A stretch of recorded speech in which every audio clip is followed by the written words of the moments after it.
సేనతో సేనాని మొదటి రోజు ఎలా జరుగుతుంది సార్? ఏంటి ఈరోజు ప్రధానంగా ఏమి కార్యక్రమాలు నడిచాయి, అదేవిధంగా సో ఏం కమిట్మెంట్స్ జరిగాయి నాయకులకి అధినేతకి మధ్య?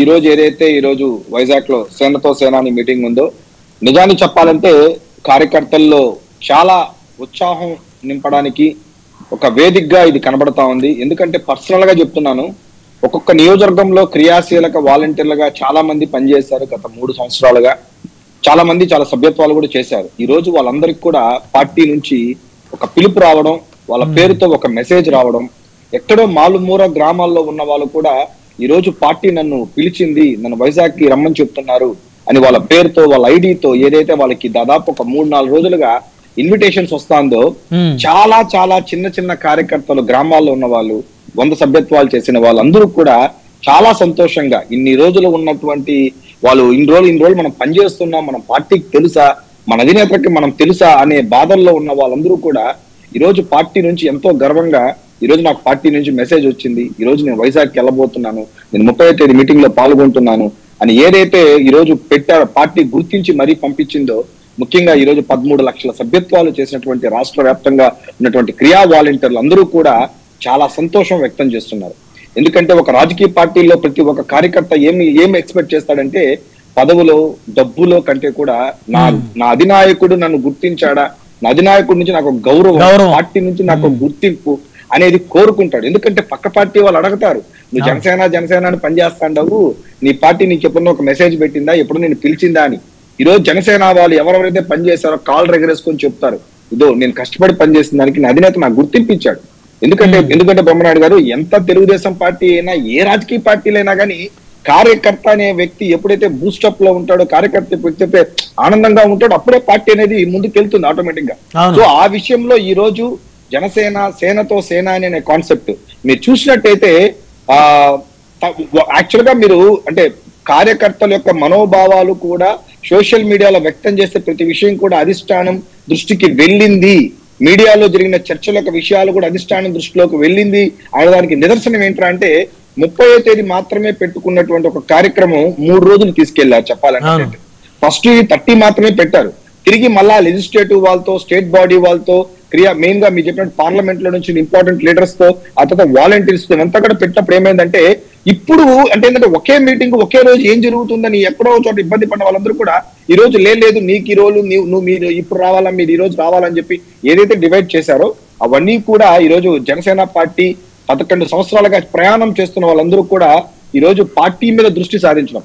ముఖ్యంగా మేమందరూ ఎలా గర్వపడతామంటే బ్రహ్మనాయుడు గారు, గెలిచిన తర్వాత నామినేటెడ్ పోస్టులు టీడీపీ వాళ్ళతో యుద్ధం చేశాము, అదంతా కూడా మా అధినేత పవన్ కళ్యాణ్ గారు ఏదైతే ఈ పొత్తు పెట్టుకుని కూటమికి వెళ్ళి ఈ రోజు రాష్ట్రంలో గానీ దేశంలో గానీ ఒక నంబర్ 1 స్థానంలో ఈ రోజు పొలిటికల్ లీడర్స్ అందరితో పాటు పవన్ కళ్యాణ్ కూడా ఈ రోజు సౌత్ ఇండియా లెవెల్లో మనం యోగి ఆదిత్యనాథ్ గారి లెవెల్లో ఆయన వెళ్తున్నటువంటి విధం ఏదైతే ఉందో, నిజానికి అందులో మేము ఉన్నాము అని చెప్పుకోవడానికి మేము చాలా గర్వపడుతున్నామని తెలియజేసుకుంటున్నాం.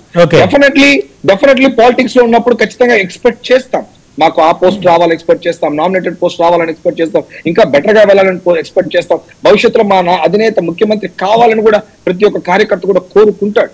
సో ఆయన ఈ యొక్క 1.5 year లో వాట్ ఈస్ పవన్ కళ్యాణ్, ఇంతకుముందు అన్నారు, ఇంతకుముందు అంబటి రాంబాబు గారు ఆయన ఫ్రస్ట్రేషన్ క్లియర్ గా కనబడతాంది. ఉత్తరాంధ్రలో భవిష్యత్తులో ఈస్ట్ గోదావరి ఉత్తరాంధ్రలో ఎంత జాయినింగ్స్ ఉండబోతుంది అనే దాని మీద ఆయన యొక్క మాటలే మనకు అర్థమవుతుంది. ఆయన యొక్క ఫ్రస్ట్రేషన్, చేరితే చేరతారు, చేరని దానికి మనం ఏం చేస్తాం, మళ్ళీ వస్తారు తిరిగి, అక్కడ ఏముండదు, ఆల్రెడీ చేరిన ఇబ్బంది పడుతున్నారు అని ఆయన చెప్పిన దాంట్లో కొన్ని అంశాలు మీరు క్లియర్ గమనించారు. అదే సార్, ఇప్పుడు ఈ 1.5 year పవన్ కళ్యాణ్ గారు ప్రభుత్వం కోసం పనిచేశారు, పార్టీ కోసం పనిచేయలేదు. ఈ రోజు పార్టీ కోసం ఆయన కూడా దృష్టి సారించారు. ఎందుకంటే బీజేపీ కూడా స్టేట్ లెవెల్లో వాళ్ళు కూడా నిర్మాత్మకంగా వెళ్తున్నారు, టీడీపీ కూడా నిర్మాత్మకంగా వెళ్తున్నారు. సో జనసేన టర్న్ కూడా వచ్చింది. ఇంకొకటి ఏంటంటే ఈ రోజు పవన్ కళ్యాణ్ గారు డిప్యూటీ సీఎం అయిన తర్వాత, ముఖ్యంగా పంచాయతీ రాజ్ శాఖ తీసుకున్న తర్వాత ఆయన యొక్క వర్క్ స్టైల్ ఎలా ఉందో అనేది మనం అబ్జర్వ్ చేసాం. సరే ఒకటి అంటే బ్రహ్మనాయుడు గారు, ఓపెన్ గా గతంలో అన్ని రాజకీయ పార్టీలు కూడా పథకాలకి వాళ్ళ పేర్లు పెట్టుకున్నటువంటి సందర్భం నుండి ఈ రోజు ఆంధ్ర రాష్ట్రంలో ఈ కూటమి ప్రభుత్వంలో ఎక్కడ కూడా వ్యక్తిగతంగా ఎవరో పేరు కూడా ఏ పథకానికి పెట్టకపోవడానికి నిదర్శనమే పవన్ కళ్యాణ్ లాంటి వ్యక్తులు రాజకీయంలో ఉండబట్టి, గతంలో చాలా పార్టీలు కూడా వాళ్ళ పేర్లు పెట్టుకొని కానుకలు అలాగే కూడా ఇచ్చుకునే తరుణం నుండి ఈరోజు చాలా మెచ్యూర్డ్ గా ఈవెన్ లోకేష్ గారు కూడా కొన్ని పథకాలకి వేరే నేమ్స్ సజెస్ట్ చేస్తే ఏ మాత్రం ఆలోచించకుండా అలాగే వెళ్ళాలా, డొక్కా సీతమ్మ అలాగే మధ్యాహ్నం భోజనం పథకం వెళ్ళాలా అనే విధంగా ఏదైతే ఈ రోజు కూటమి చాలా డిఫరెంట్ గా నాయకుడు డిఫరెంట్ గా పవన్ కళ్యాణ్ గారి యొక్క ఇంపాక్ట్ ఈ రోజు ఈ ప్రభుత్వం మీద ఉన్న విషయం తెలుస్తా. ఇంకోటి ఖచ్చితంగా ఎవరు ఒప్పుకున్నా ఎవరు ఒప్పుకోకపోయినా జనసేనకి ఉత్తరాంధ్రలో ఈస్ట్ గోదావరి వెస్ట్ గోదావరిలో ఆ పార్టీకి ఉన్నటువంటి బలం చాలా బలం. గతంలో కంటే కూడా ఈ రోజు పుంజుకున్నటువంటి ఇది కూడా చూస్తున్నాము.